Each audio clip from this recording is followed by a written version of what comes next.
1 Timóteo, capítulo 6, versículo 10.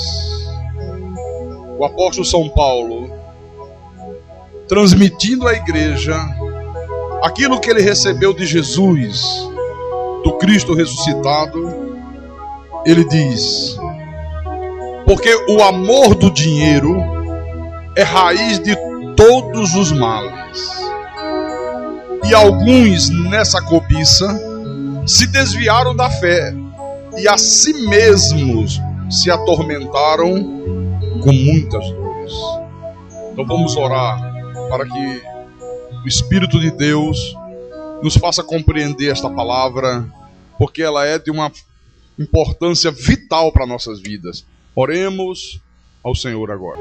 E amém. Diga graças a Deus.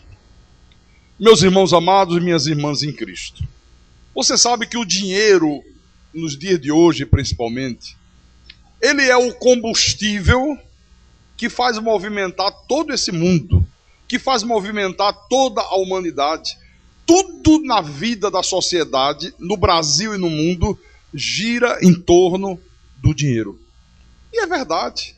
Você precisa de dinheiro para comprar a tua comida, você precisa de dinheiro para comprar a roupa que você veste, para colocar os móveis dentro da tua casa, você precisa de dinheiro para pagar o colégio, para pagar a faculdade, para pagar a conta de energia elétrica, senão você não tem direito à energia elétrica, para pagar a conta de água, bom, para tudo. Tudo nesse mundo está envolvido com dinheiro. Então, na verdade, o dinheiro, ele é a mola propulsora, de todas as coisas na vida da sociedade. Mas veja uma coisa que eu quero dizer para você nesta manhã. Apesar disto, ou até mesmo por causa disto, é que nós que somos de Deus, devemos tomar muito cuidado com esse nosso relacionamento com o dinheiro. Porque esse meu relacionamento, esse teu relacionamento, esse nosso relacionamento com o dinheiro, ele pode trazer bênçãos ou maldições para nossas vidas. O nosso relacionamento com o dinheiro, ele pode produzir bênção ou maldição, tanto na vida de uma pessoa individualmente, como numa família, como numa empresa, como num governo. Olha a importância disso aqui. Por quê? Porque por amor ao dinheiro, o homem pode perder a sua honra, o homem pode perder a sua dignidade, o homem pode perder o seu caráter. Você sabe que muitas pessoas acabam tão obcecadas pelo dinheiro, que para adquirir dinheiro, para terem dinheiro, elas são capazes de qualquer coisa.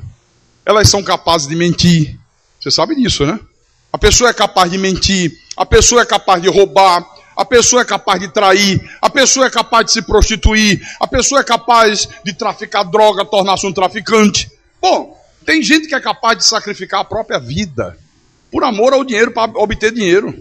Então isso que nós estamos falando aqui esta manhã é uma coisa tão importante, mas tão importante, é uma coisa tão espiritual, que durante o seu ministério terreno, o Senhor Jesus Cristo, ele já alertava as pessoas para o perigo do amor ao dinheiro, já durante o ministério terreno dele. Eu vou mostrar para você aqui na Bíblia. Por favor, vamos lá em Mateus. Mateus capítulo 6, versículo 24. Durante o sermão do monte, o Senhor disse assim: ninguém pode servir a dois senhores, porque ou há de aborrecer-se de um e amar ao outro, ou se devotará a um e desprezará o outro. Não podeis servir a Deus e a riqueza. Você deve lembrar que eu falei aqui num dos cultos passados, que é uma coisa terrível, que é uma coisa que me deixa pasmo, saber que os dois senhores que requerem o nosso amor, que requerem a nossa lealdade, que requerem a nossa devoção, são justamente esses dois aqui que Jesus se refere: Deus e o dinheiro. Ele só, ninguém pode servir a dois senhores. Que dois senhores? Deus e o diabo? Ele disse, não, Deus e a riqueza. Que coisa forte. E aí, mais uma vez, eu quero chamar a atenção da igreja para a importância do que o Espírito Santo está nos ensinando aqui. Porque esse estudo da mordomia cristã, esse estudo da mordomia bíblica, ele ensina você a administrar de uma forma correta o teu dinheiro.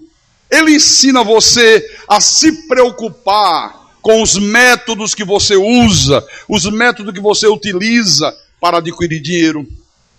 Esse estudo da mordomia bíblica, ele nos ensina a como proceder com a posse do dinheiro. Como é que eu procedo com o dinheiro que está nas minhas mãos? Qual a maneira de eu utilizar o dinheiro em todas as áreas da vida? Então é claro e evidente que é uma coisa de importância muito grande, né, Rodrigo Júnior? Porque é para o dia a dia da vida. Isso é para todos nós, isso é para mim, isso é para você, isso é para os teus filhos, isso é para tudo.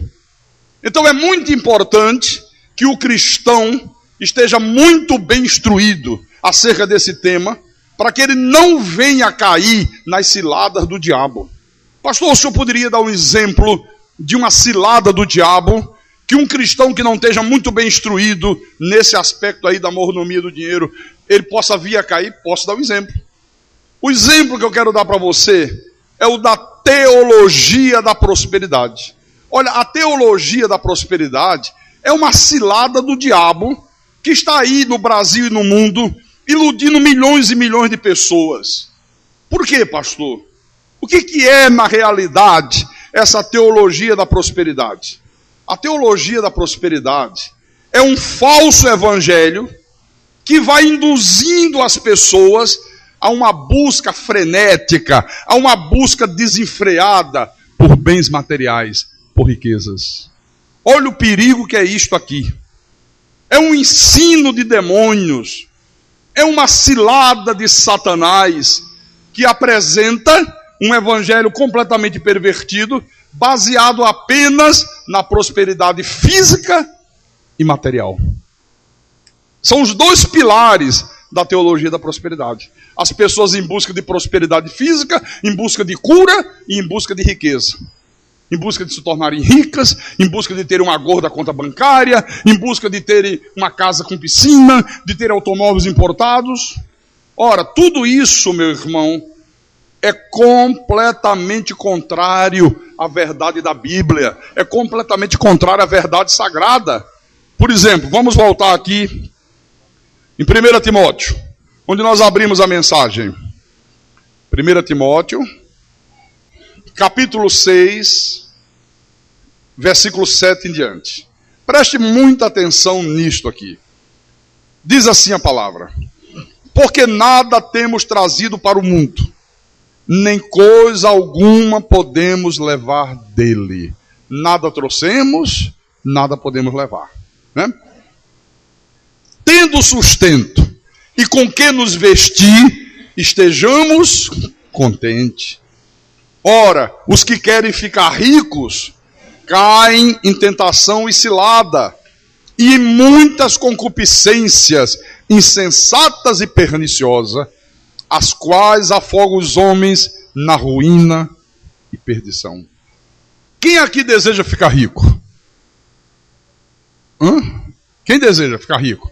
Muito rico. Levanta a mão aí. Ninguém. Só um pouquinho, né? Vocês querem ficar. Mas olha, irmão. Vocês prestaram atenção no que eu acabei de ler?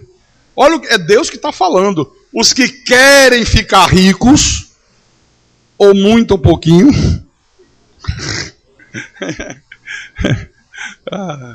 cai em tentação e cilada, e em muitas concupiscências insensatas e perniciosas, as quais afogam os homens na ruína e perdição. Aí no versículo 10 ele diz: porque o amor do dinheiro é raiz de todos os males, e alguns nessa cobiça se desviaram da fé, e a si mesmo se atormentaram com muitas dores. Ora, quando Deus diz que se nós tivermos sustento e com que nos vestir, nós devemos estar contentes, nós devemos estar felizes, nós devemos estar satisfeitos. Olha, é óbvio que essa palavra de Deus, ela contrasta violentamente com o falso evangelho daqueles que querem ficar rico a qualquer custo e a qualquer preço. É um contraste terrível, ou não é? É um contraste.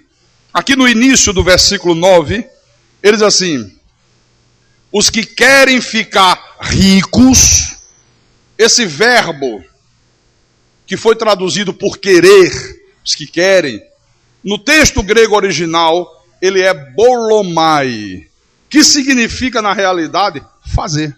A tradução mais correta seria fazer. Então, o sentido real desse texto aqui é que há pessoas nesse mundo que querem se fazerem ricas. Os que querem se fazer ricos, você está compreendendo? Vou explicar qual é a diferença. A diferença é o seguinte, meu irmão. Se Deus quiser que você seja uma pessoa rica, que você seja uma pessoa dona de muitos bens, que você tenha muito dinheiro, que você tenha uma grande empresa, que você tenha uma casa, uma mansão, olha, Deus vai fazer isto acontecer na tua vida naturalmente. Olha a diferença aqui.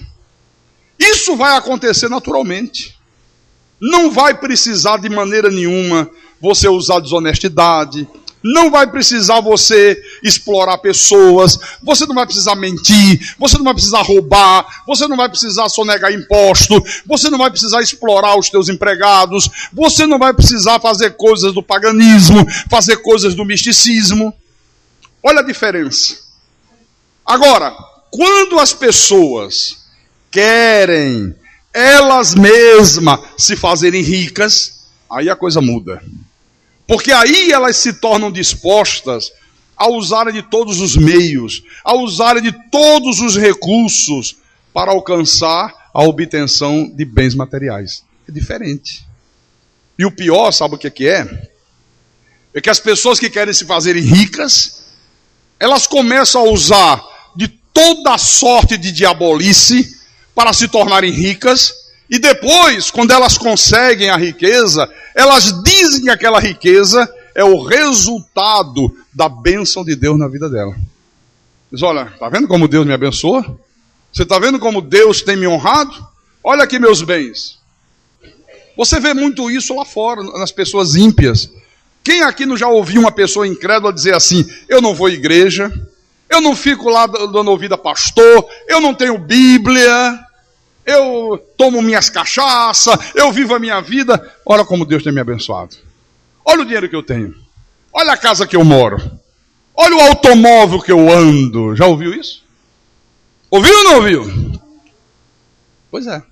Eu pergunto, foi Deus que fez aquela pessoa rica ou foi aquela pessoa que se fez rica? É isso que ele está falando aqui, ó. E no mundo religioso, no mundo espiritual, isso aqui é terrível. Isso aqui é muito grave. Porque uma pessoa que não maneja bem a palavra da verdade, ela começa a acreditar nessa história. Não, é verdade. Ó. Olha, a igreja tal, a igreja tal, a igreja tal. Olha como Deus abençoa. Olha como eles têm muita riqueza. Veja lá, eles construíram um templo para 30 mil pessoas. Olha, eles compraram a rádio. Olha, eles compraram televisão. Olha como é, olha como é que não é. Porque a pastorzada que prega a teologia da prosperidade usa exatamente esse argumento. Diz, olha como Deus tem nos abençoado. Eles querem provar que Deus os abençoa através da aquisição de riqueza, mostrando a riqueza que eles possuem. Aí você diz, pastor Carlos, e é possível, pastor, alguém obter riqueza, ou uma pessoa individualmente, ou até um movimento religioso, ou uma empresa qualquer, se tornar rica, se tornar poderosa, sem que seja Deus abençoando? É possível. Claro que é possível. Eu vou te mostrar aqui. Venha comigo, por favor, no livro do profeta Jeremias. Jeremias capítulo 5, versículo 26. Aqui está. O Senhor diz assim, porque entre o meu povo se acha um perverso. Aqui Deus está se referindo apenas ao mundo espiritual. Apenas ao mundo religioso. Ele diz, entre o meu povo se acham perversos. Cada um desses perversos anda espiando como espreita os passarinheiros. Como eles, dispõe armadilhas e prende os homens. O passarinheiro, o caçador de passarinhos, ele faz de tudo para prender o passarinho. Ele leva outro passarinho na gaiola, igualzinho aquele. Ele chega numa mata, aí diz, olha, aqui nessa mata dá muito canário belga. Aquele canário amarelinho, que tem um canto lindo, né? Aí diz, aqui dá canário belga, dá. Aí ele quer pegar canário belga. Ele pega uma gaiola bonita, ele leva um canário belga preso na gaiola, e por fora ele coloca a armadilha, que é o alçapão. Vocês sabem o que é o alçapão, não sabe? Bota do lado de fora assim aberto, aí fica só uma trisquinha de madeira lá, né, e a comida, o alpiste. Quando o passarinho que está solto vê a comida, ele desce. Aí quando ele bica o alpiste e desarma o alçapão, ele fica preso. Pegou mais um passarinho que vai levar para a feira, vai vender e vai gerar muito lucro. Então Deus está dizendo que no meio do povo dele há homens que são homens perversos, que andam criando situações para também prender os homens, para trazer as pessoas cativas, para que as pessoas gerem dinheiro para eles, para que as pessoas gerem riquezas para eles. Isso é no mundo espiritual.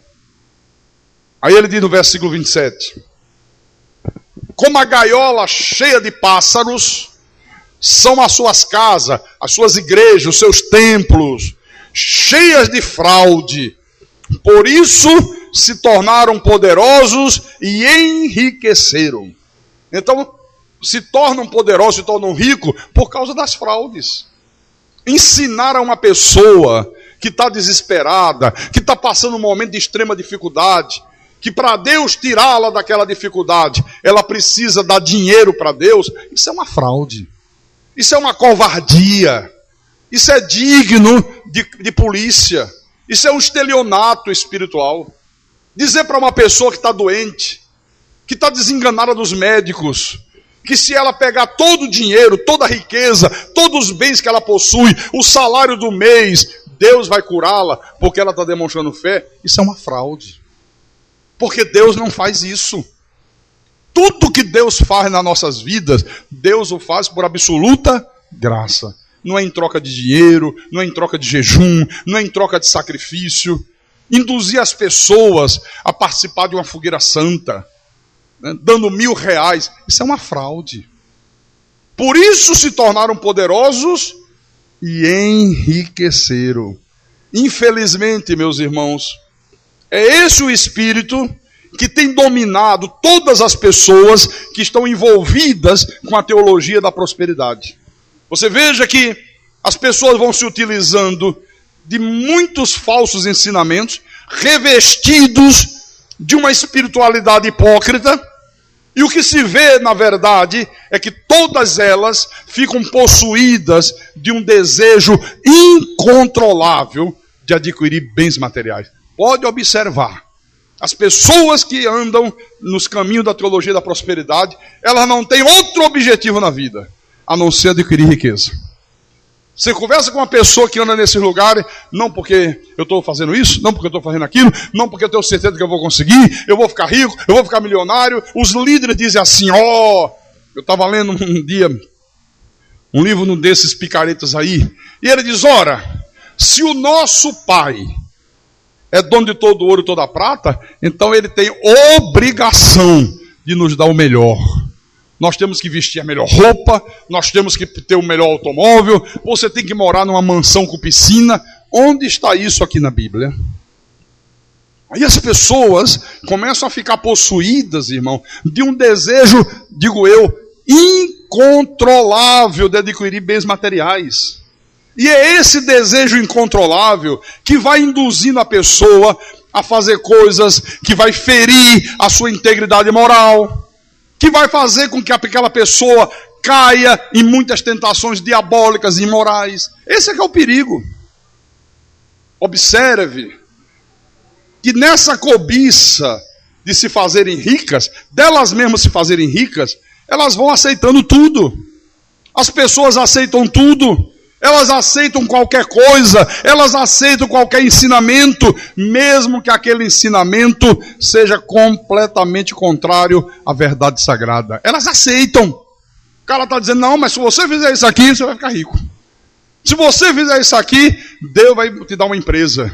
Deus vai fazer a tua empresa se tornar grandiosa, a maior do Brasil. Ela não quer saber se aquilo está na Bíblia, se Deus aprova aquilo. Ela faz, porque ela quer ficar rica. Por isso que você vê aí pessoas que são capazes de fazer corrente da prosperidade, participar de uma fogueira santa, dar todo o dinheiro, né, que ela tem de comprar o leite das crianças. Você sabe o que é uma pessoa dá todo o dinheiro, meu irmão? O dinheiro de botar o leite na mesa, de comprar o pão para os filhos. Porque eles induzem a isso. A pessoa dá as suas joias, a pessoa dá os seus móveis de casa, todo o dinheiro que ela economizou ao longo da vida, que está numa caderneta de poupança, e o sujeito diz, prove a Deus, desafie Deus, é o teu Isaac. Pega lá e dê tudo, Deus vai te dar muito mais. Veja quanta loucura é praticada, né, pelas pessoas que estão dominadas por essa cobiça de se fazerem ricas. Aqui no versículo 10, lá em 1 Timóteo, vamos lá. Capítulo 6, versículo 10.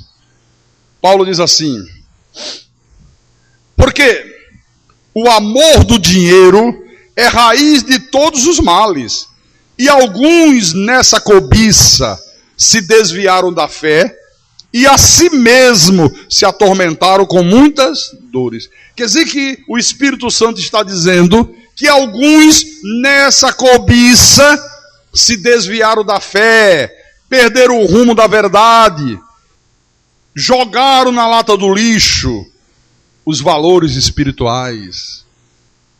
É isso que ele está dizendo aqui. Ora, as pessoas se desviam da fé porque os princípios cristãos, meus irmãos, olha, eles se chocam frontalmente com a filosofia materialista desse mundo. Os princípios bíblicos, eles se chocam de frente com os princípios materialistas e capitalistas desse mundo. É por isso que o cristão é exortado por Deus a viver contente, a viver feliz, a viver satisfeito com aquilo que Deus lhe tem dado. Amém? Tendo que comer, tendo que beber, tendo que vestir, estejamos satisfeitos. E no finalzinho, Paulo diz: e a si mesmos se atormentaram com muitas dores.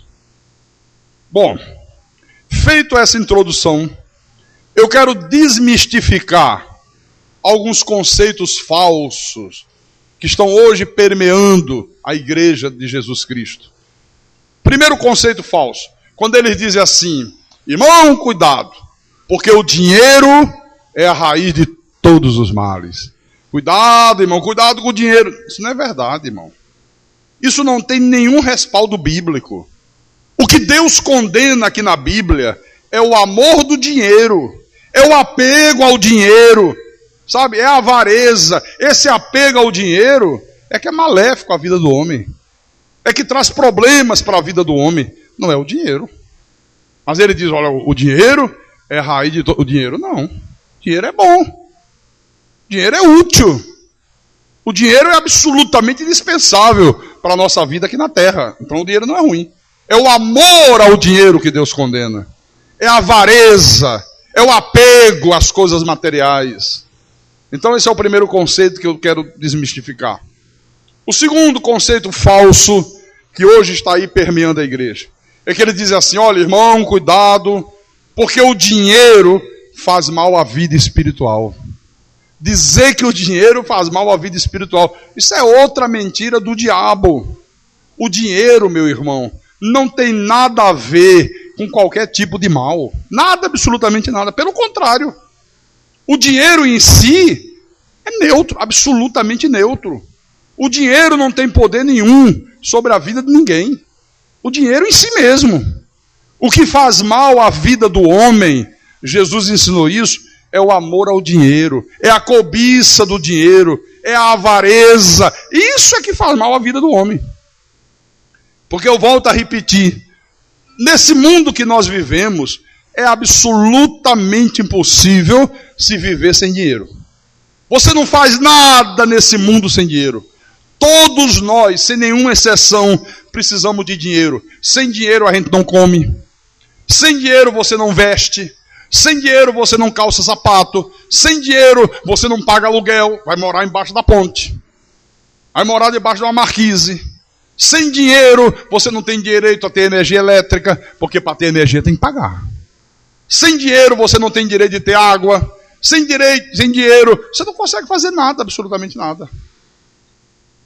Então o dinheiro não pode fazer mal à vida espiritual de ninguém, né? É o amor ao dinheiro que traz muitos males à vida do homem. Terceiro conceito falso, que é muito falado aí fora. Ele diz assim: dinheiro é bênção, pobreza é maldição. Pobreza é do diabo. E esse conceito, ele é ensinado de uma maneira muito forte pelos pregadores da teologia da prosperidade. Só que isso é de um absurdo sem tamanho. Eu fui ao dentista lá em Natal, e esse dentista, Dr. Márcio, ele frequenta a igreja de Cristo. Aí começamos a conversar, ele disse: pastor, puxa vida, eu fiquei tão triste, pastor. Trouxeram o filho do pastor Jabes de Alencar, que é amigo do Silas Malafaia. Os dois formam uma duplinha maravilhosa. E ele veio pregar na nossa igreja semana passada.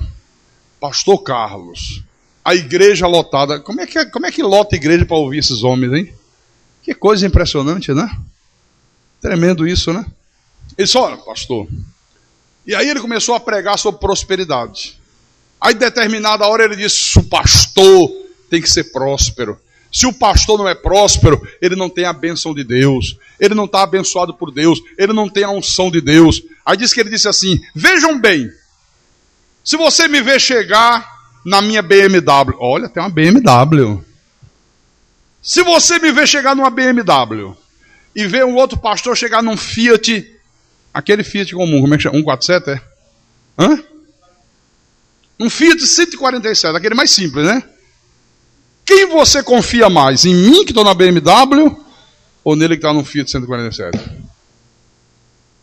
E o doutor Márcio, pastor, os pastores da nossa igreja são todos pastores simples. A maioria nem automóvel possui. Ele disse: olha, eu só não me levantei e saí para não ser mal educado. Eu digo: se eu estou no seu lugar, eu levantava, dava uma esculhambação e saía. Viu? O negócio de ser educado, contra a mentira não tem educação.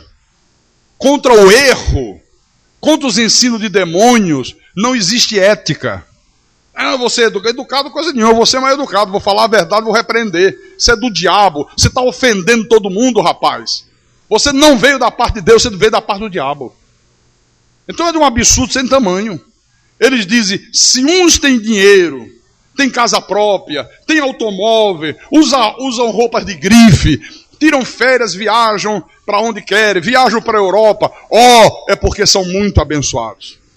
Os outros, porque vivem de salário, porque pagam aluguel, porque não têm casa própria, porque não possuem automóveis, porque não usam roupa de grife, eles dizem: são amaldiçoados. É porque estão amaldiçoados. O abençoado tem que ter casa própria. O abençoado tem que ter uma gorda conta bancária. O abençoado tem que ter automóvel. Tem que morar na melhor casa. É isso que eles ensinam. Só que isto contraria completamente a verdade divina. Meus irmãos, o dinheiro, ele jamais será a prova, jamais, de que a bênção de Deus está na vida de quem o possui. Jamais você pode dizer que a pessoa está abençoada por Deus porque ela possui dinheiro. Não se pode medir espiritualidade.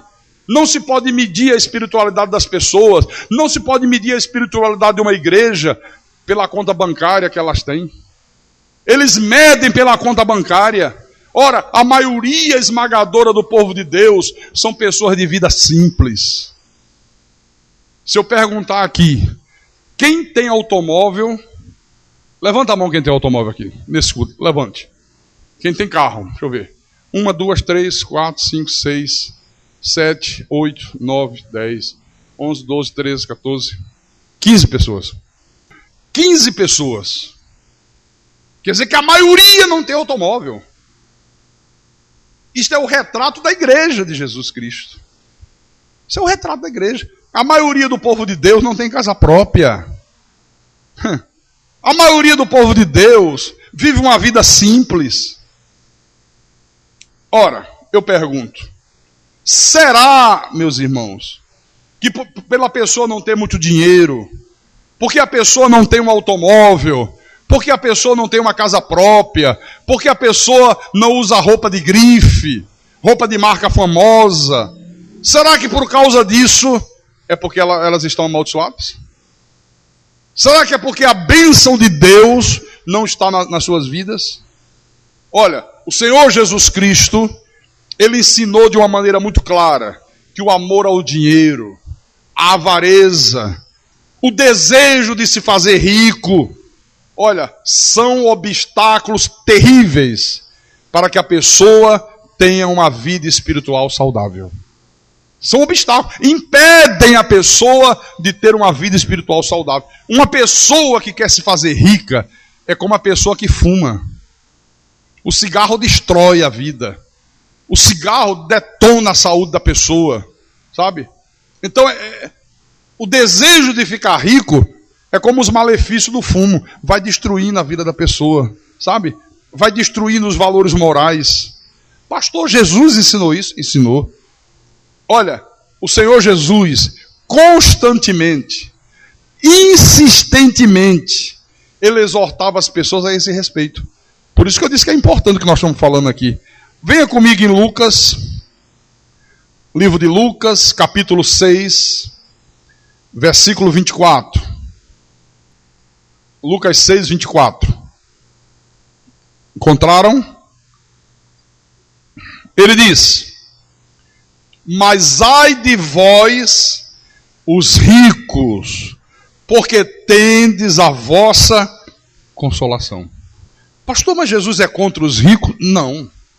Ai de vós, os ricos, aqueles que se fizeram ricos. Aqueles que nem se voltavam para Deus e tinham riquezas. Não foi Deus que os tornou ricos. Salomão foi o homem mais rico do mundo. Mas porque Deus quis que ele fosse o homem mais rico do mundo. Acabou a história. Então, ai de vós os ricos, porque tende a vossa consolação.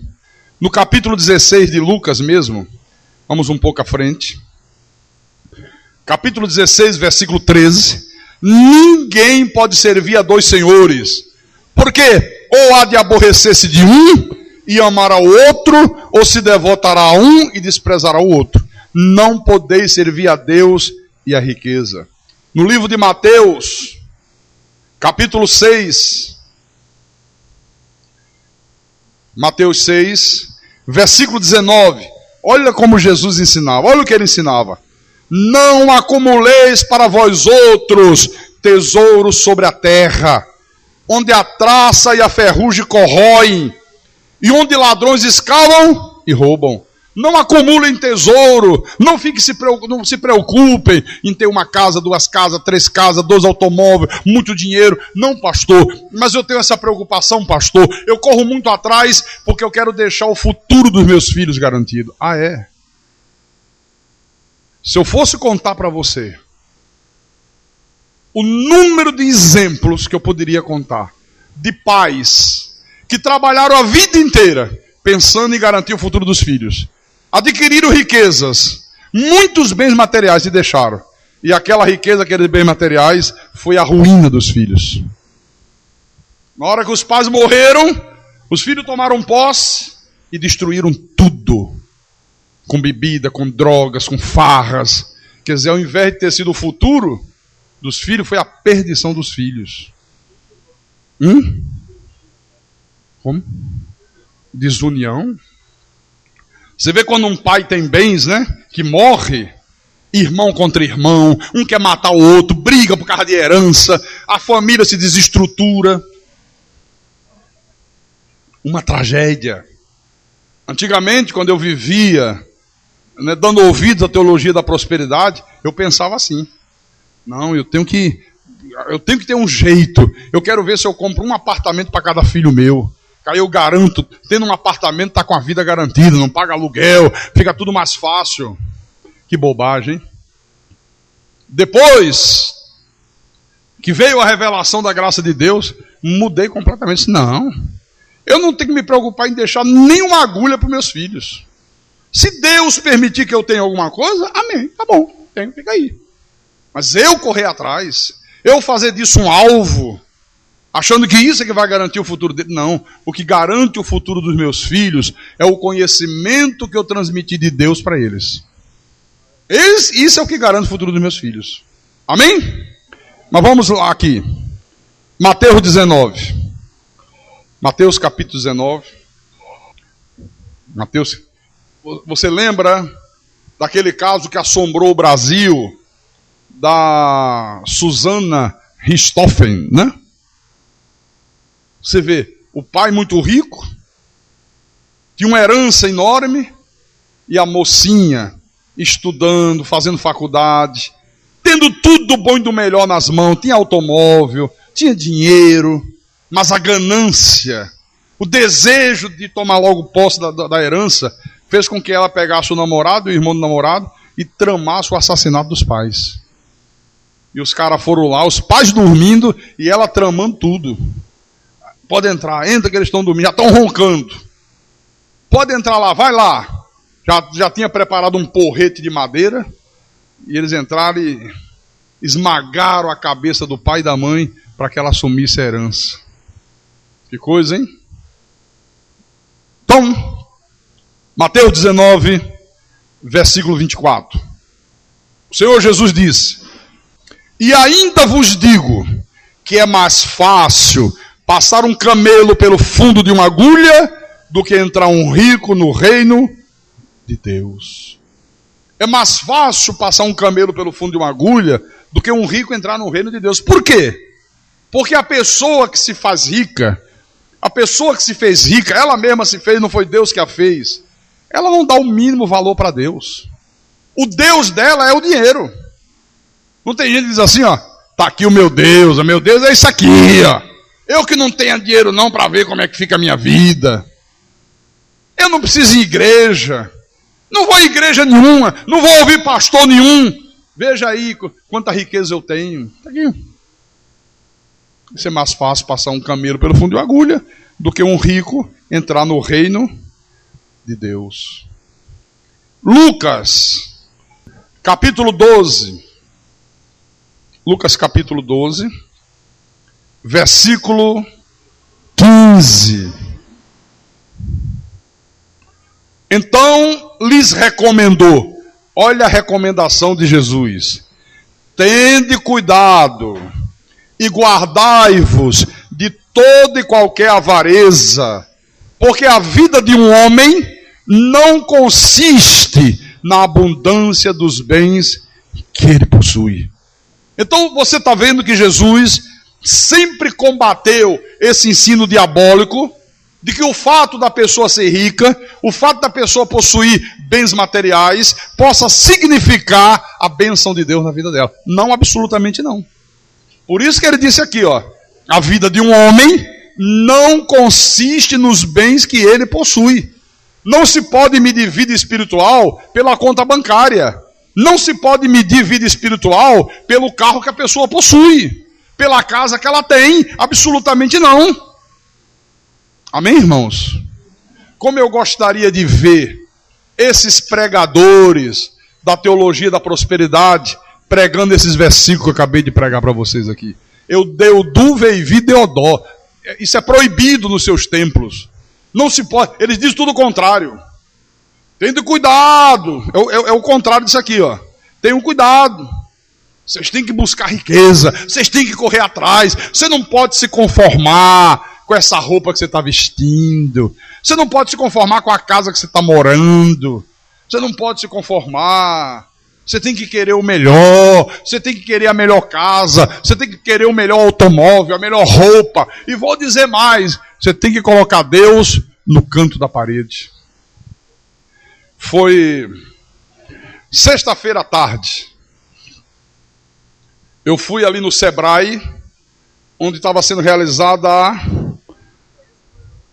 Expo Evangélica, uma feira evangélica. E eu fui lá conversar com uma pessoa que eu tinha um assunto a tratar com ela. E ela disse, pastor, eu não posso ir aí. O senhor pode vir aqui? E como era do meu interesse, eu digo, bom, eu vou aí. Aí fui eu e o Rodrigo, chamei o Rodrigo, vamos lá, na feira. E a pessoa me recebeu muito bem, e me levou para ver a feira toda, e me apresentava as pessoas, né, porque tem muita gente de São Paulo, de Salvador, do Rio de Janeiro, dos estados, e os daqui também. Os de fora, até que recebiam com um sorriso nos lábios, né? Eles diziam, ô, pastor fulano, aqui é o pastor Carlos Magno, ô, pastor, como é que vai, meu irmão? Ô, o Senhor te abençoe. Eu digo, graças e paz, eu já sou abençoado. Aí passou. Aí chegamos num stand, que era o stand da AMES, Associação dos Ministros Evangélicos do Estado do Ceará. Tem até associação, né? Aí tinha um senhor, assim, dos seus 60 anos, por aí. Ele estava logo na porta. Aí o rapaz estava com isso. Pastor fulano, pastor Carlos Magno, vem apresentar para o senhor. E virou as costas. Porque me conhecia. Aí eu falei, Rodrigo, viu o ódio estampado no rosto? Porque eles não aceitam o que nós pregamos, né? Imagine nas reuniões dos ministros evangélicos do Estado de Ceará. Imagine quando o nome do pastor Carlos Magno é citado. É o demônio, é o Satanás, é um herege, está atrapalhando o nosso trabalho. Mas o cara fechou o rosto, mas para demonstrar mesmo, não procurou esconder não. Né? Ainda bem que ele não me deixou com a mão estendida assim no ar, né? Ele não apertou a mão. Mas olhou assim de cara feia e virou as costas. Não foi? Não deu um ai. Mas o principal não é isso. Nós rodamos a feira toda e aí uma hora ficou eu e ele, eu digo, olha só. Tudo isso aqui é um grande comércio. Aqui ninguém está preocupado com ganhar almas. Aqui ninguém está preocupado com evangelismo. Aqui ninguém está preocupado em levar a palavra da verdade a ninguém. Aqui é todo mundo preocupado em ganhar dinheiro. Eu digo, você não vê ninguém puxar um assunto espiritual. Você não vê ninguém falar de Bíblia. Não, é só de comércio. É só de dinheiro.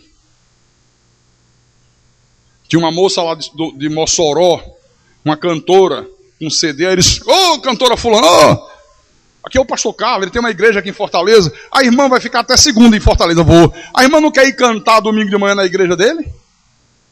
Eu não tinha pedido nada. Mas se ela tivesse dito, não, eu vou cantar. Eu ia pedir o CD para ouvir, canta essa música, essa. Não tem problema nenhum. Aí ela disse, não, veja bem, eu posso, mas tem que falar primeiro com o meu empresário. Porque sabe como é que funciona? É assim. Aí o empresário vem e diz, pastor, o senhor quer que ela vá cantar lá? Quero. Tudo bem, ela vai. Agora é o seguinte, a gente não cobra não, sabe, pastor? Mas daria para o irmão comprar 1000 CDs? O irmão compra 1000 CDs, a gente passa para o irmão por R$7, o irmão vai vender por 10, e aí ela vai e canta. Se não comprar, não canta. Se não comprar, não vem. Uma vergonha, meus irmãos. Depois paramos para comer lá uma pizza, como assim, tinha um palco.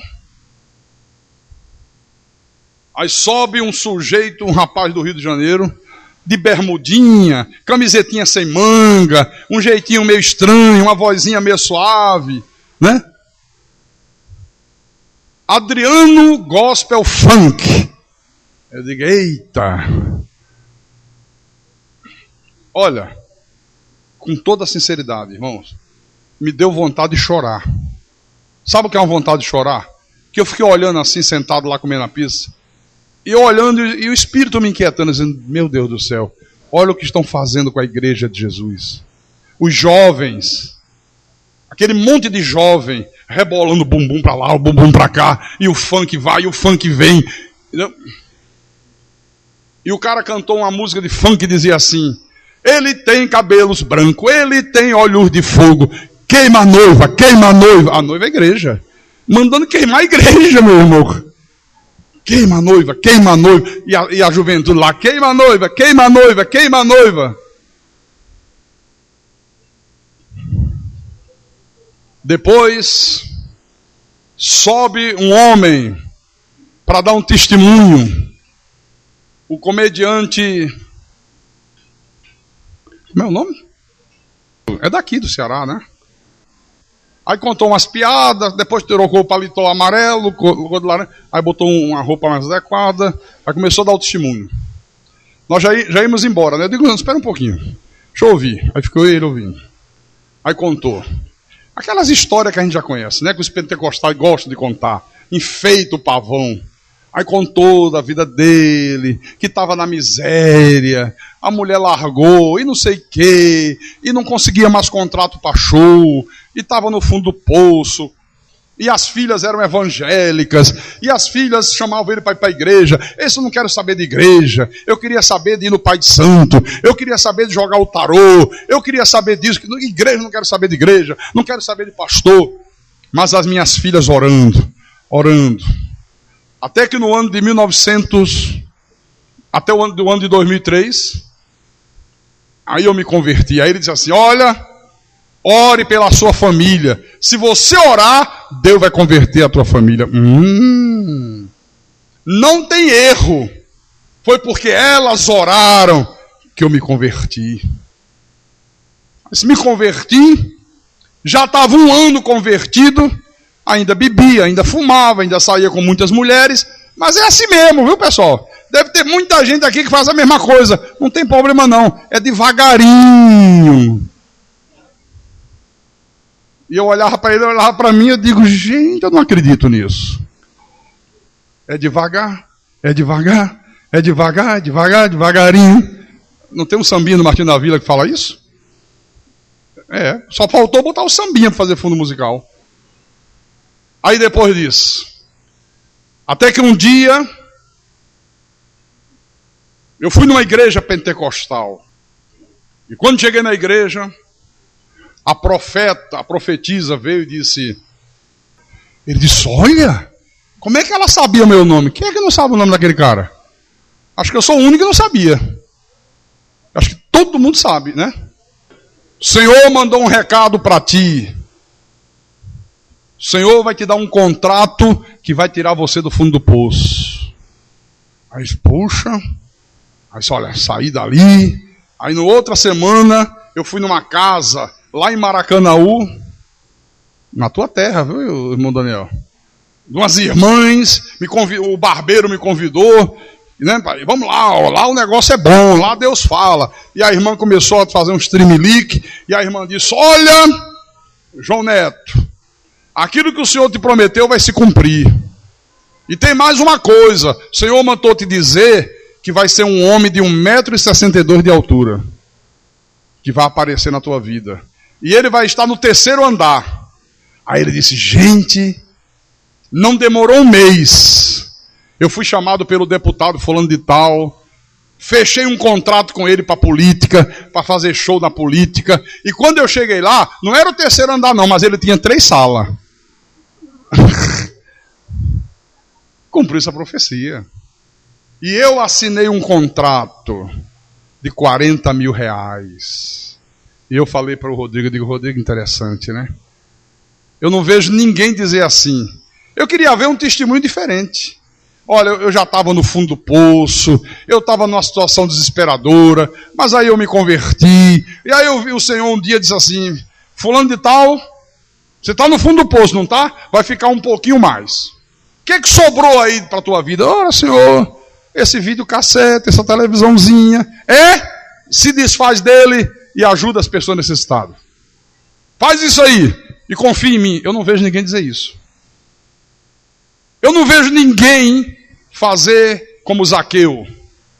Senhor, eu resolvo agora que a tua palavra me tocou, agora que o teu Espírito me tocou, eu resolvo pegar metade dos meus bens e distribuir para os pobres. E aquilo que eu defraudei de alguém, eu quero devolver 4 vezes mais. Aí Jesus disse o quê?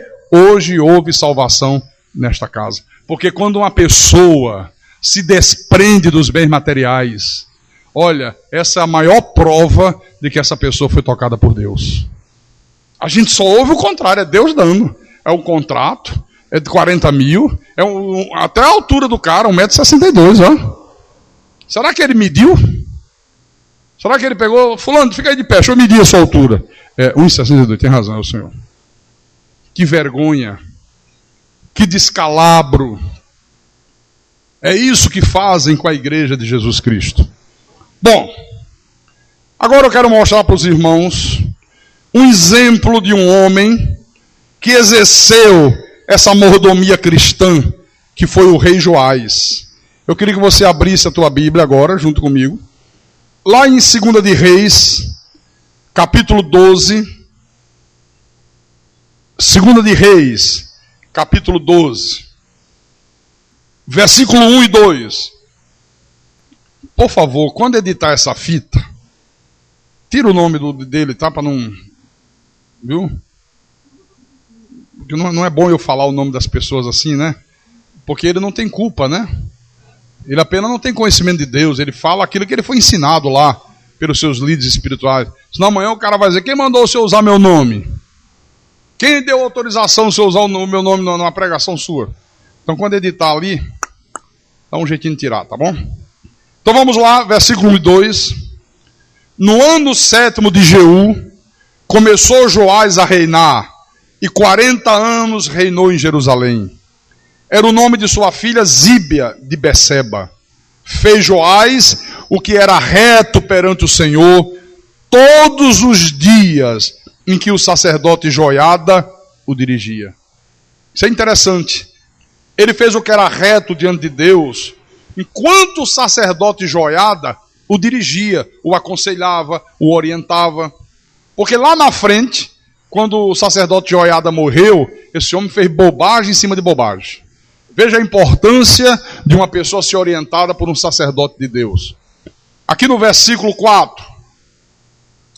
Disse Joás aos sacerdotes: todo o dinheiro das coisas santas que se trouxer à casa do Senhor, a saber, a taxa pessoal, o resgate de pessoas segundo a sua avaliação, e todo o dinheiro que cada um trouxer voluntariamente para a casa do Senhor, recebam-no os sacerdotes, cada um dos seus conhecidos, e eles reparem os estragos da casa onde quer que se encontre. Quando esse rei aqui assumiu o trono, a primeira providência que esse homem tomou, a primeira coisa que esse rei fez, foi olhar como estava a casa do Senhor. Ele foi lá, olhou, e ele viu que a casa do Senhor estava maltratada, estava mal cuidada, estava precisando de reparos. Ele olhou e disse: mas está muito ruim a situação. Tem a moldura de gesso caída e ninguém toma providência. Tem goteira pingando em tudo quanto é lugar. Tem telhas furadas que precisam ser trocadas. A parede está suja. O carpete está horrível. Aqui, ó. Olha, o rei Joás, ele teve o discernimento, logo quando ele assumiu o trono, que o segredo para que o seu reinado fosse um reinado bem-sucedido estava na dependência do zelo que ele tivesse pelas coisas de Deus. Ele discerniu isso. Olha, eu estou assumindo o reino, eu estou assumindo o trono, para o meu reinado ser bem sucedido, para que o meu reino seja um reino vitorioso, isso vai depender do zelo que eu tenha pelas coisas de Deus. E que isto aqui sirva de lição para todos nós hoje. O segredo, meu irmão, para você viver uma vida bem-sucedida, o segredo para você ter um casamento bem-sucedido, uma família bem-sucedida, o segredo para você ter uma vida profissional bem-sucedida, está na dependência do zelo, do amor que você tiver pelas coisas de Deus. O Senhor disse: aqueles que me honram, eu honrarei. Os que me desprezam, os que não têm zelo pela minha casa, os que não têm zelo pelas minhas coisas, eu desprezarei. Tem gente que tem muito zelo pelas suas coisas. Muito zelo pelas suas coisas. Está sempre preocupado em ter um bom carro. Está sempre preocupado em fazer uma reforma na sua casa, na sua fazenda, no seu sítio. não mede sacrifício para comprar uma TV de plasma, uma TV de LCD, não mede esforços para dar um bom presente ao filho, para comprar um computador para o filho, para comprar um videogame, um PlayStation 2, 3, 4 e dar para o filho. Mas, quando se trata das coisas de Deus, não tem o mesmo zelo, não tem a mesma preocupação. Às vezes a pessoa recebe muito de Deus e devolve migalhas, e devolve tão pouco para Deus. Então, aqui ó, o templo, a casa do Senhor, estava precisando de reparos urgentes, e o rei Joás, ele sentiu que ele precisava despertar no coração de todo o povo de Israel um sentimento de amor pelas coisas de Deus. Ele precisava despertar no coração de todo o povo, sabe, esse sentimento de amor. Ele precisava despertar o coração das pessoas e fazer as pessoas entenderem que sem as bênçãos de Deus, nunca que elas obteriam prosperidade, nunca que elas obteriam sucesso na vida. Ele entendeu isso. Ele sabia que o sucesso do seu reino estava dependendo, o seu reino só iria ser bem sucedido se o povo do seu reino estivesse devidamente comprometido com Deus. Esse rei sabia que se o nível de espiritualidade do seu povo estivesse muito baixo, olha, o reino dele corria um sério risco de ser mal sucedido, de naufragar, viu? Que isso sirva de exemplo. Então veja que ele determinou que os sacerdotes reparassem tudo que precisava ser reparado na casa do Senhor. Ele estabeleceu metas, mas o problema é que as coisas não aconteceram como ele desejava. Veja aqui no versículo 6 em diante, que diz assim: sucedeu, porém, que no ano 23º do rei Joás, os sacerdotes ainda não tinham reparado os estragos da casa. Então o rei Joás chamou o sacerdote Joiada e os mais sacerdotes e lhes disse: por que não reparai os estragos da casa? Por que vocês não fizeram ainda o reparo? Agora, pois, não recebai mais dinheiro de vossos conhecidos, mas entregai-o para a reparação dos estragos da casa. Consentiram os sacerdotes assim e não receberem mais dinheiro do povo, como em não reparar os estragos da casa. A pergunta é: por que é que os sacerdotes não fizeram a reforma que o rei Joiada havia determinado que se fizesse na casa do Senhor? Eu fiquei encucado com isso aqui. Eu digo, puxa, o que houve? O sacerdote Joiada era o mentor intelectual do rei. Era quem orientava o rei nas coisas de Deus. Por que ele não iria cumprir essa ordem? Por que ele não iria ter zelo pela casa do Senhor? O que houve? Aí fui pesquisar. E os historiadores dizem daquela época que eles não repararam, porque as ofertas que ele recebeu do povo, as ofertas que eram entregues aos sacerdotes, só dava para manter as necessidades habituais da casa do Senhor. Não dava para fazer aquilo de extra que estava necessitando. É como hoje. A oferta que as pessoas dão, os dízimos que as pessoas dão, né? Paga o aluguel, paga a conta de luz, paga o programa de rádio, né? Supre as despesas das viagens missionárias. Quando acontece alguma coisa extra, a gente fica numa situação difícil. Porque o dinheiro é na medida. Então era isso que acontecia aqui. Só que o rei, sem se aperceber disso, diz: não, então para. Já que vocês não fizeram, deixa comigo. Eu agora vou assumir tudo. Eu vou assumir a parada aí para resolver o problema. Às vezes as pessoas não têm sensibilidade, não é? Às vezes as pessoas olham: poxa, será que já pagou o aluguel? Será que a oferta já deu para pagar a luz? Eu nunca vi ninguém preocupado na igreja. Pastor, tem dado para pagar o salário dos pastores? O pastor Márcio é salariado.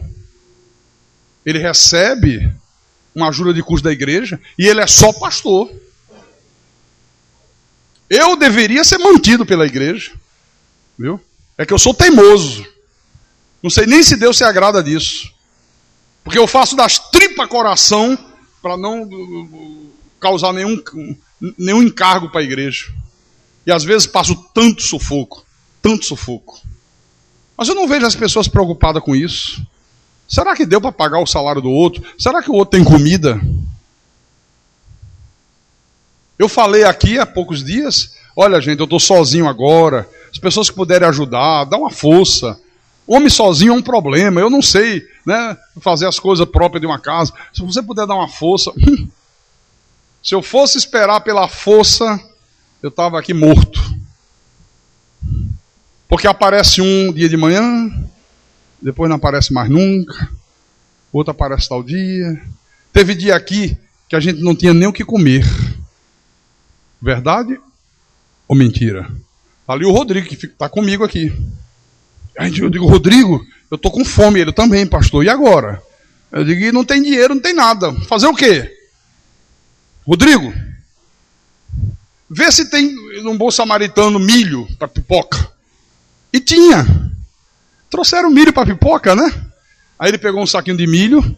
Eu digo, vamos fazer pipoca. 9:30 da noite.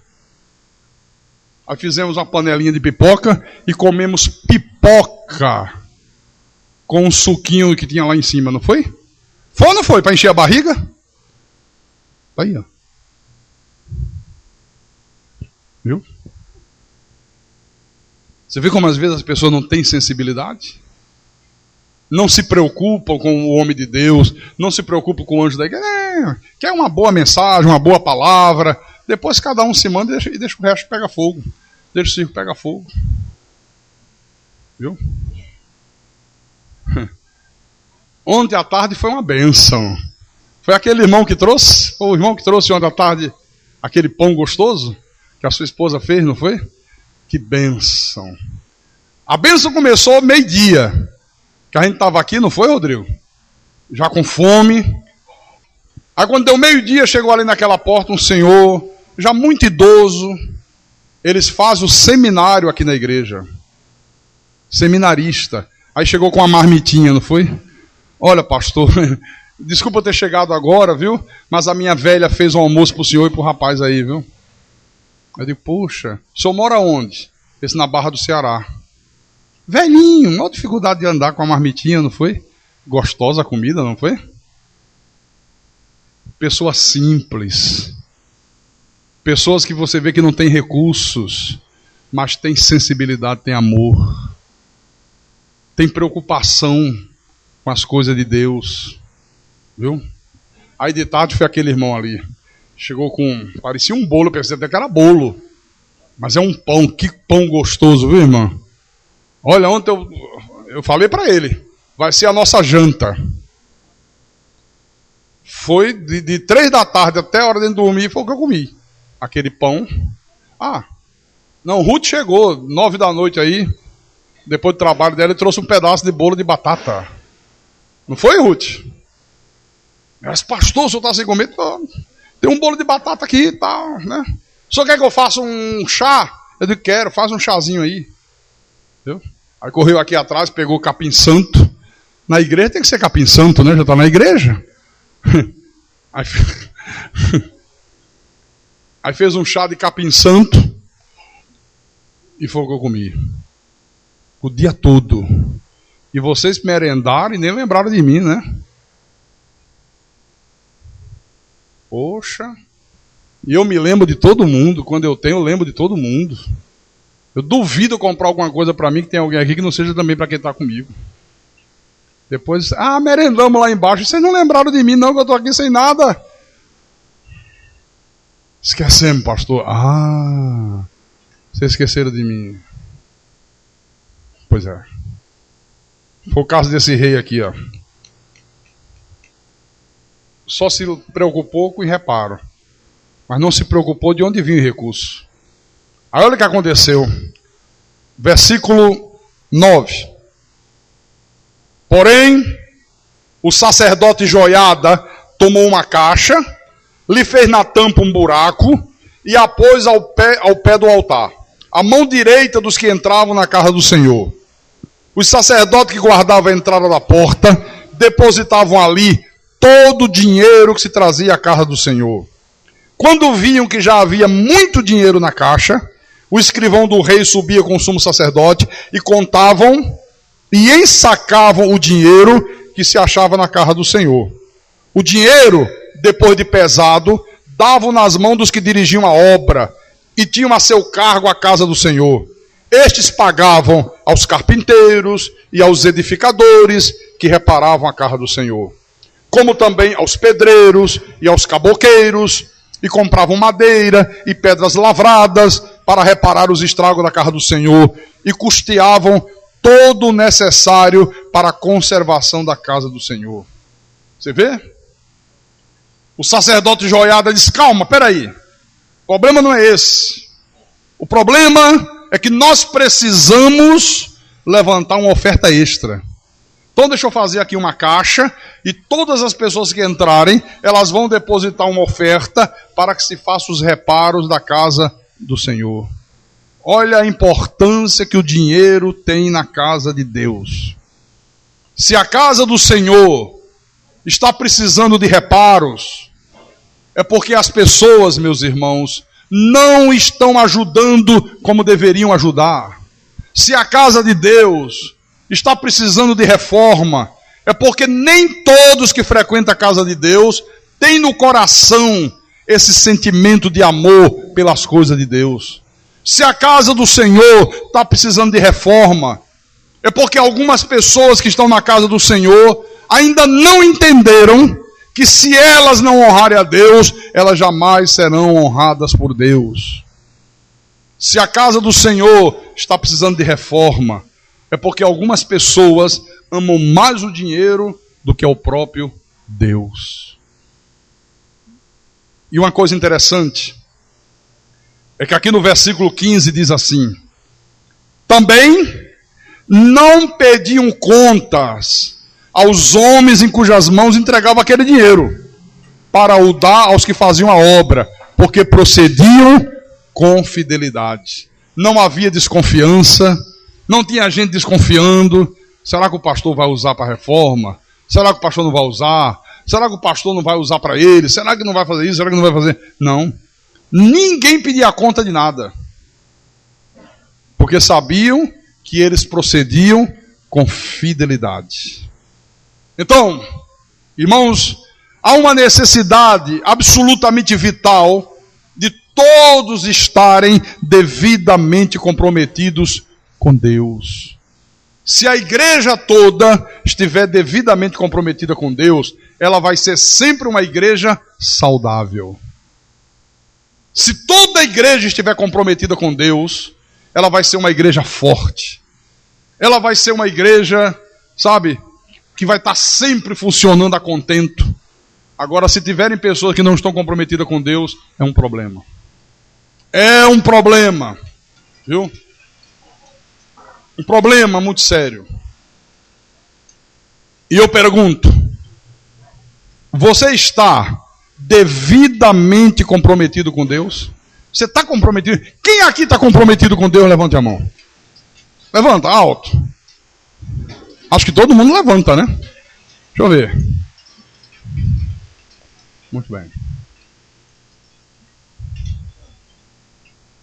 Então por que a casa do Senhor está sempre precisando de reparos? Então por que nós estamos se arrastando para fazer reformas? A irmã Sâmia estava conversando comigo, ela e o namorado dela ali, e ela disse: pastor, todo mundo na igreja é dizimista? Eu digo: não sei. Não sei, que aqui a gente não controla quem é, quem não é, que não tem isso. Não, pastor, porque o senhor pastor da igreja só deve saber, né? Porque tem pessoas que têm uma condição de vida melhor, a gente sabe que a maioria não tem, mas algumas têm, né? O senhor não vê pelo dízimo?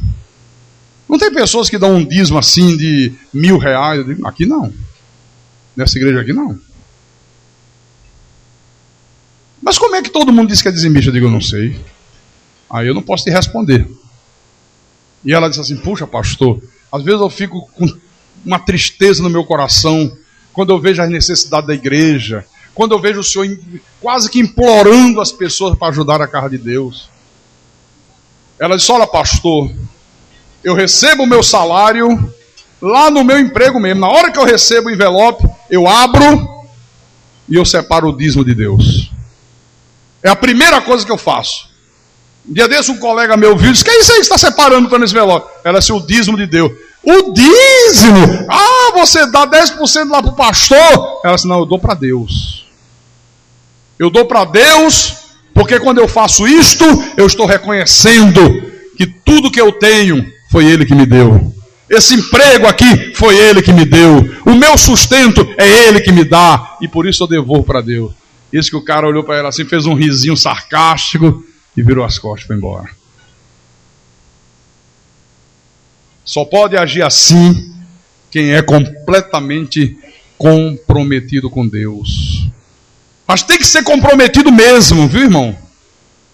Comprometido com Deus. Eu falei para Ruth: Ruth, eu não quero ninguém que ninguém faça nada aqui essa semana. Deixa que eu me viro. Eu faço um quiçu, que eu como pão ali. Eu não quero ninguém. Ela disse: por quê? Eu digo: porque se é por amor, eu quero. Se não é por amor, eu não quero. Porque você fazer um café para mim, no dia que você vem para o culto, no dia que você vem para o culto, tem 1000 pessoas para fazer café, rapaz. Eu quero ser socorrido, é no dia que não tem culto. Aí no dia que não tem culto, ninguém sai de casa. Não, hoje não tem culto não. Quarta-feira eu chego lá, eu faço um café para ele. Não me interessa. Não quero. Eu quero ser socorrido no dia que não tem culto, que a gente está aí sozinho. Como a irmã Jeane veio segunda-feira de manhã. E quando estava aqui, 8 pessoas ligaram para fazer unhas com ela. Que ela faz unhas. Sacrificou, deixou de ganhar dinheiro. E eu estou observando isso. E ela lá, o telefone tocar, né? Aí eu sei que fez por amor, veio mesmo. Olha, vou parar o meu trabalho, vou parar o salão, vou vir, vou dar a minha ajuda, o pastor está só. Aí eu acho legal. Aí eu acho maravilhoso, né? Como o rei Davi dizia: jamais eu darei qualquer coisa a Deus que não me custe alguma coisa. Dá a Deus o que não vai te custar nada, não tem valor algum. Tem que custar alguma coisa. Tem que custar alguma coisa, irmão. Senão não é sacrifício para Deus. Amém? Ontem lavamos o templo. Você sabe quantas mulheres tinham aqui ontem? Eu fiquei maravilhado. Você sabe quantas irmãs tinham aqui ontem lavando o templo? Nenhuma. Nenhuma mulher. Só os homens. Aquele irmão abençoado ali, que vem lá. Onde é que tu mora lá? Paramoti. Ele estava aqui. Capitão Evilson estava aqui, lavando a igreja. Aquele irmão lá na ponta, né, irmão? Estava aqui. Aquele, cadê o? Deixa eu lembrar. O Wilson estava aqui. Quem era o outro que estava aqui? Francimar estava aqui. Cadê? Aquele irmão estava aqui. Não sei se faltou alguém mais. O Edson estava aqui. Ainda liguei para ele: Edson, dá para você vir colocar umas tomadas aqui? Porque tem uma tomada e tem 10 aparelhos ligados. Vai pegar fogo. Vai causar um incêndio, ninguém toma providência. Pelo amor de Deus, irmão, dá para você... Ah, pastor, estou indo agora para ir. Fomos ali, mandamos comprar, comprou, instalou as tomadas, rapidinho. Digo: vai pegar fogo, tem 1 ano que eu peço isso. Ninguém toma providência. Viu? Nenhuma irmã. Nenhuma. Você sabe que essas coisas, não tiver uma mulher na frente, nunca sai perfeito. Porque não é, a gente não sabe. A gente só sabe fazer essas coisas se tiver uma mulher dirigindo a gente. É verdade. Nós somos completamente dependentes de vocês, mulheres. Olha, eu não sou nada sem minha mulher. Você sabia disso? Ela diz assim: mas você é totalmente dependente de mim. Eu disse: graças a Deus que eu sou. E graças a Deus que eu tenho uma mulher competente do meu lado. Sou mesmo, né? Nós somos dependentes. Quando a Ruth chegou de noite, pastor, não teve nenhuma mulher aqui não. Eu digo, como é que você sabe? Porque as cestas ficaram cheias de lixo, ali não sei o que, tinha não sei o que. Coisa que mulher que vê. Nenhuma mulher veio. Nenhuma irmã da igreja. Olha quantas mulheres tem aqui. Ninguém se preocupou. Peraí, deixa eu dar uma chegada lá. A casa do Senhor. Vamos lavar o tempo, vamos ajeitar. É uma vez por mês que a gente faz isso. Deixa eu lá dar... Nenhuma. E quem tem ouvidos, que ouça o que o Espírito falou à igreja nesta manhã. Em nome de Jesus Cristo. E para a glória de Deus.